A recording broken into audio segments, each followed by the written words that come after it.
இன்னைக்கு டாபிக் என்ன அப்படின்னா how to choose A stocks.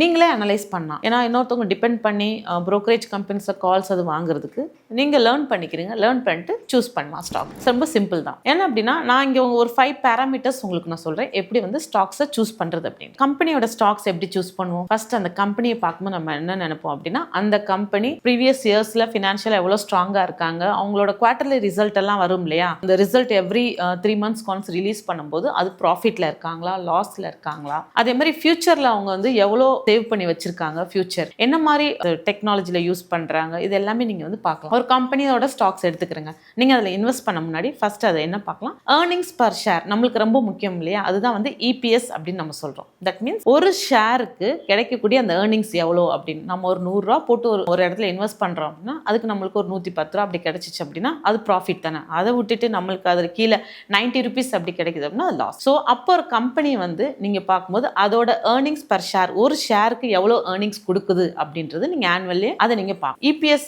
எவ்வளோ இருக்கணும் அப்படின்னா ஒரு 5 to 10% கிட்ட உங்களுக்கு அந்த ஏர்னிங்ஸ் இருக்கணும். அது எவ்வளோ வருஷத்துக்கு இருக்கணும் அப்படின்னா அந்த டூரேஷன் சொல்கிறேன், ஒரு 3 to 5 yearsல 5 to minimum 10% ஏர்னிங்ஸ் இருந்துச்சு அப்படின்னா அந்த கம்பெனி ஷேர் வந்து ஓகே. ஃபர்ஸ்ட் ஒன் நீங்கள் டிக் பண்ணிக்கலாம், இந்த கம்பெனி ஓகே.